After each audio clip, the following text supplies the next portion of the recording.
ವಾಲ್ಮೀಕಿ ನಿಗಮದ ಬಹುಕೋಟಿ ಹಗರಣಕ್ಕೆ ಸಂಬಂಧಪಟ್ಟಂತೆ ನಿಗಮದ ಅಧ್ಯಕ್ಷ ಸ್ಥಾನದಲ್ಲಿ ಈಗಲೂ ಮುಂದುವರಿತಾ ಇರುವಂತಹ ಬಸನಗೌಡ ದದ್ದಲ್ಗೆ ಇಡಿ ನೋಟಿಸ್ ಅನ್ನು ಮತ್ತೊಮ್ಮೆ ಸರ್ವ್ ಮಾಡಿದೆ.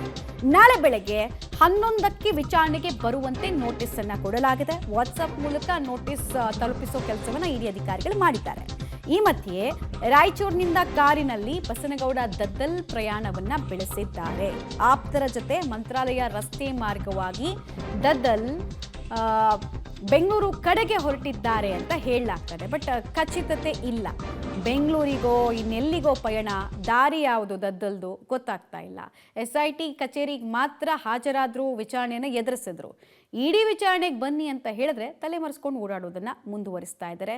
ಸದ್ಯಕ್ಕೆ ಅಬ್ಸ್ಕಾಂಡ್ ಆಗೋ ಪ್ರಯತ್ನದಲ್ಲಿ ದದ್ದಲ್ ಇದ್ದಾರೆ. ಬಟ್ ಎಷ್ಟು ದಿನ ಸಮಯವನ್ನ ಇದೇ ರೀತಿ ಬೈ ಮಾಡೋಕೆ ಸಾಧ್ಯ? ನಾಳೆ ವಿಚಾರಣೆಗೆ ಬರ್ತಾರಾ? ಇಷ್ಟು ದಿನ ವಿಚಾರಣೆಗೆ ಬರದೇ ಇದ್ದವರು ನಾಳೆ ಬರ್ತಾರಾ? ಮತ್ತು ಯಾಕೆ ಧೈರ್ಯ ತೋರಿಸ್ತಾ ಇಲ್ಲ? ಹಗರಣ ಬೆಳಕಿಗೆ ಬಂದು ಇಷ್ಟು ದೊಡ್ಡ ಸ್ಕ್ಯಾಮ್ ಆಗಿದೆ, ಸಚಿವರ ತಲೆದಂಡ ಆಗಿದೆ, ಇವರು ಮಾತ್ರ ರಾಜೀನಾಮೆ ಅವರ ನಿಗಮದ ಅಧ್ಯಕ್ಷ ಹುದ್ದೆ ಕೊಟ್ಟಿಲ್ಲ. ಅಲ್ಲಿ ತೋರಿಸೋ ಧೈರ್ಯ ವಿಚಾರಣೆಗೆ ಎದುರಿಸೋದಕ್ಕೆ ಯಾಕೆ ತೋರಿಸ್ತಾ ಇಲ್ಲ?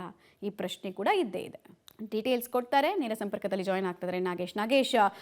ಇಷ್ಟು ದಿನ ವಿಚಾರಣೆಗೆ ಬರದೇ ಇದ್ದವರು ನಾಳೆ ಬರ್ತಾರಾ ಅನ್ನೋದು ಪ್ರಶ್ನೆ. ಒಂದು ವೇಳೆ ನಾಳೆ ಬರದೇ ಹೋದ್ರೆ ವಾಟ್ ನೆಕ್ಸ್ಟ್?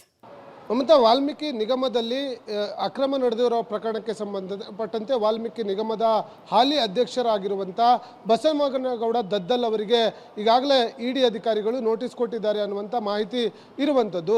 ಈ ಒಂದು ಅಕ್ರಮದಲ್ಲಿ ಅವರ ಪಾಲು ಇದೆ ಅನ್ನುವಂಥ ಅನುಮಾನದ ಮೇರೆಗೆ ಈಗಾಗಲೇ ಇಡಿ ಅಧಿಕಾರಿಗಳು ಅವರು ಯಲಹಂಕದಲ್ಲಿರುವಂಥ ಮತ್ತೆ ಮನೆ ಹಾಗೂ ರಾಯಚೂರಿನಲ್ಲಿರುವಂಥ ಮನೆಗಳ ಮೇಲೆ ದಾಳಿಯನ್ನು ಮಾಡಿ ಸುಮಾರು 48 ಗಂಟೆಗಳ ಕಾಲ ದದ್ದಲ್ ಅವರನ್ನು ವಿಚಾರಣೆ ಮಾಡಿ ಒಂದಷ್ಟು ಅಕ್ರಮ ಸಂಬಂಧಪಟ್ಟಂತ ದಾಖಲೆಗಳನ್ನು ಕೂಡ ವಶಕ್ಕೆ ಪಡೆದುಕೊಂಡು ಇಡಿ ಅಧಿಕಾರಿಗಳು ತೆರಳಿದ್ರು. ಅದಾದ ಬಳಿಕ ಈ ಒಂದು ಪ್ರಕರಣದಲ್ಲಿ ಹೆಚ್ಚಿನ ವಿಚಾರಣೆ ಅವಶ್ಯಕತೆ ಇದೆ, ಹಾಗಾಗಿ ನೀವು ವಿಚಾರಣೆಗೆ ಬರಬೇಕು ಅಂತ ಹೇಳಿ ಈಗ ಇಡಿ ಅಧಿಕಾರಿಗಳು ದದ್ದಲ್ ಅವರಿಗೆ ನೋಟಿಸ್ ಅನ್ನ ಕೊಟ್ಟಿದ್ದಾರೆ ಅನ್ನುವಂತ ಮಾಹಿತಿ ಇರುವಂತದ್ದು. ಆದರೆ ದದ್ದಲ್ ಅವರು ಈಗಾಗಲೇ ಇಡಿ ಅಧಿಕಾರಿಗಳ ತಪ್ಪಿಸ್ಕೊಂಡು ಓಡಾಡ್ತಿರೋದ್ರಿಂದ ಅವರು ವಿಚಾರಣೆಗೆ ಹಾಜರಾಗ್ತಾರೋ ಇಲ್ಲೋ ಅನ್ನುವಂಥದ್ದು ಬಹಳ ಕುತೂಹಲಕಾರಿಯಾಗಿರುವಂಥ ವಿಚಾರ. ಯಾಕಂದರೆ ಇಡಿ ಅಧಿಕಾರಿಗಳು ದದ್ದಲ್ ಅವರನ್ನು ವಶಕ್ಕೆ ಪಡೆಯಲು 2-3 ಬಾರಿ ಪ್ರಯತ್ನ ಪಟ್ಟಾಗಲೂ ಕೂಡ ಬೆಂಗಳೂರಿನಿಂದ ಅವರು ತಲೆಮರೆಸಿಕೊಂಡು ರಾಯಚೂರು ಕಡೆ ಹೋಗಿರೋದ್ರಿಂದ ಈ ಒಂದು ನೋಟಿಸ್ಗೆ ಅವರು ಬಂದು ವಿಚಾರಣೆಗೆ ಹಾಜರಾಗ್ತಾರಾ ಇಲ್ಲೋ ಅನ್ನುವಂಥದ್ದು ಕೂಡ ಬಹಳ ಕುತೂಹಲಕಾರಿಯಾಗಿರುವಂಥದ್ದು. ಆದರೆ